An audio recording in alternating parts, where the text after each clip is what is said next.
వల్లి కళ్ళు తిరిగి పడిపోతుంది. నర్మద వాళ్ళు వల్లి కళ్ళు తిరిగి పడిపోవడం చూస్తారు. మళ్ళీ కొత్త డ్రామా ఏమో అని ధీరజ్ అంటాడు. మా అమ్మడు నిజంగానే కళ్ళు తెరవడం లేదని భాగ్యం అంటే మర్యాదగా డ్రామాలు ఆపి లేవండి. లేదంటే 4 పీకి పరిగెత్తేలా చేస్తాను అని నర్మద అంటుంది. డ్రామాలు కాదమ్మా, నిజంగానే కళ్ళు తెరవడం లేదు అని భాగ్యం ఏడుస్తుంది.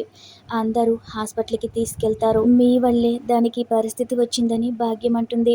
చందు హాస్పిటల్కి వచ్చి ఏమైందని ఇంత అర్జెంటుగా పిలిచారు అని అంటే వల్లి అక్క కళ్ళు తిరిగి పడిపోయింది, డాక్టర్లు ఇంకా ఏమీ చెప్పలేదు అని అంటారు.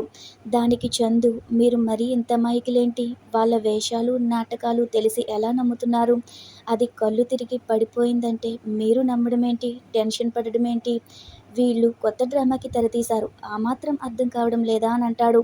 ఇక ఇంతలోనే డాక్టర్ వచ్చి వల్లి ప్రెగ్నెంట్ అని చెప్పడంతో అందరూ సంతోషపడతారు.